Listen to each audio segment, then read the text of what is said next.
Hello, Yu-Gi-Oh! Unleashed fans. Today we're here with a new deck profile. This one's a little bit more serious. We're here today with Jordan Garcia. He went top 32 at the 150th YCS, so he did pretty well considering he's running kind of a rogue deck. What deck is it? I'm playing Ritual Beasts. All right, and so then let's get this show on the road. Alright, first of all, we're going to start off with 3 Elder. He is pretty much what you want to draw first turn. He gets your combos going, and overall he's just a pretty good card. Then we're going to have 2 Wen. Pretty much just a Wolf Bark for the Banish Zone, just get another special summon. It's pretty good, but I cut it down to 2 because it kind of wastes the special summon since all the Ritual Beast monsters can only be special summoned once. So that's why I run her at 2. I have 1 Lara and 1 Zephyron Pilica. They pretty much just have the same effect, just special summon from Grave. But I only run 1 of each because, like I said, you need to have different names to get the combo pretty much started off to special summon as much as you can. And pretty much just set your field, so that's why I only run 1 of each. That's the Tamer lineup, and then we're going to start off with the Ritual Beasts. And we have 3 Kanahak, pretty much as good as Elder. Just another Gold Sark is really good, just to pretty much just get other names in the banished pile from your deck, kind of deck thins. So he's really essential. You really need 3 Kanahak. Okay. Then I run 3 Rapengu. Pretty much just a sub, I guess you could say, for Kanahak. If you don't have Elder Kanahak, you can pretty much just have Elder and Rapengu and get similar effects. It's still pretty good. So I run 3 of that. Then I have 2 Apelio.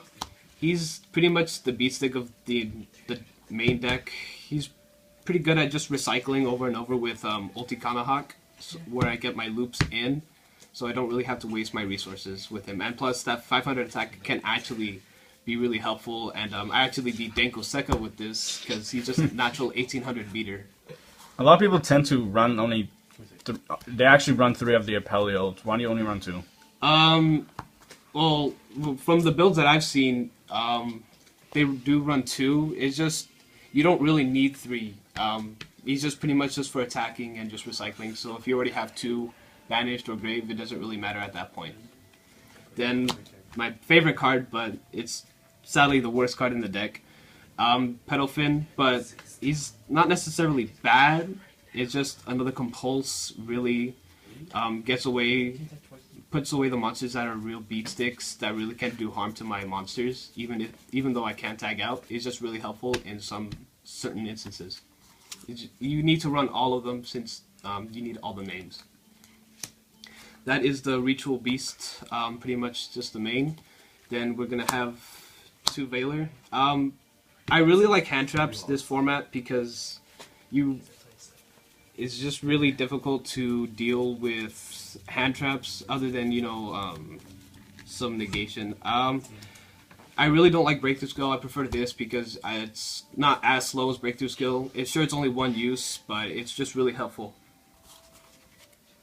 Then a really important spell in this deck is Mystical Space, because this deck loses to a lot of floodgates like Imperial Iron Wall or Invanities. Those 2 are really hurtful to the deck, and I need to main the 3 just to be safe.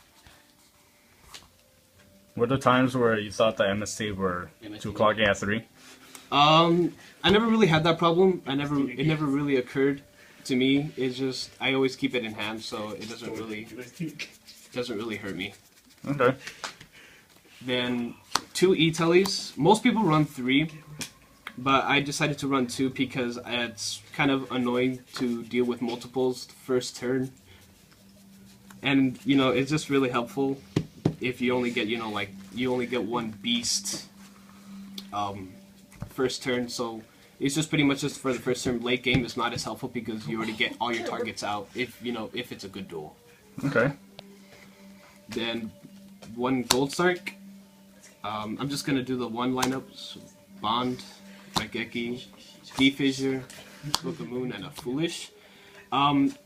These are pretty much essential to the deck, minus the Book of Moon. That's not really that useful, or Raigeki, but they're really just helpful in getting rid of the other opponent's field, or really stopping their plays, because this deck only runs on itself. It doesn't really focus on the opponent. So these are pretty much essential. Gold Sark is just to get more names out. Foolish with D-Fissure, just another Gold Sark. It's just really helpful to get more names out, more of your resources out. And did the Book of Moon come useful when the Genlock happened? Oh, definitely. It comes so often, it's ridiculous, because pretty much this format is just Necros. So you need the Book of Moons for the Genlock. Okay. And then we're going to have the trap lineup. Obviously, we're going to have the 3 Steeds. It's really necessary. It's main trap card of the deck. It's really just overall the best card. It won me multiple games over Cleaves and Yusendrus. Okay. Then we have 3 Ambush. A lot of people like to run 2, but I don't see the reason why not to run 3. It just really gives me the field advantage if they're trying to attack me for game. So, and it really just starts a lot of combos. Then we have the 1 macro, Torrential, Solemn, Bottomless, and Compulse. Macro and Solemn are pretty much the game winners for me, because a lot of card decks in this format really rely on special summons and grave. So these 2 are really helpful out. TT really helps me out because there's an actual combo with the ritual, the ulti fusions, and it's pretty much just another Raigeki. Compulse is just in case, and Bottomless is bottomless. Okay. Now we have the extra deck. We're gonna have the 3 ulti Kanahawk. You're gonna be going into this card a lot. It's really important to pretty much just get all your things out. This pretty much just establishes your board, and it just pretty much just says, hey, to the other player, hey, I'm just gonna beat you. Then we have 3 ulti Apelio. My favorite of the ulti monsters. He really is just the main beatstick of the deck, and he's just really easy to get into. And it doesn't really matter what. I'm not really afraid of their back row with this card, since he's unaffected by card effects while he attacks. So that's why I went 3. I have 2 of the ulti Peak Dolphin. Don't really use it much, just pretty much just to keep myself safe. And you only need to run 2 because you send 1 off with Rapengu, so you have 1 to special summon. Okay. Then we have ulti Gaia Pelio. It's just pretty much just to be used with Bond to pretty much just go for games, since this deck can do 2 turn kills or OTKs. Then we're going to go to the Ixies, Diamond Dyer, Abyss Dweller, number 101, Castell,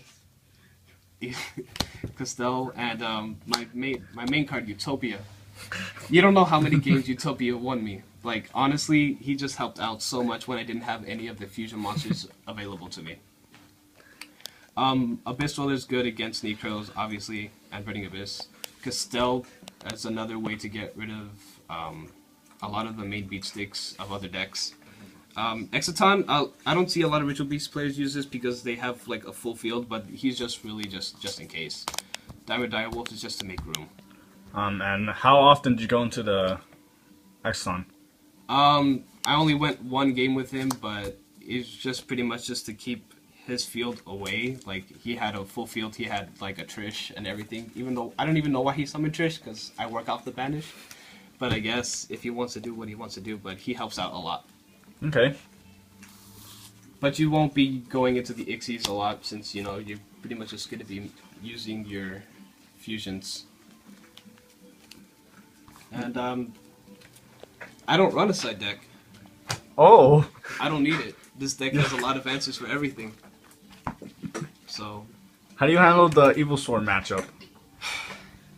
Ophion hurts me a lot since the fusions are rank 6, but you don't really see it often. I didn't see it at all.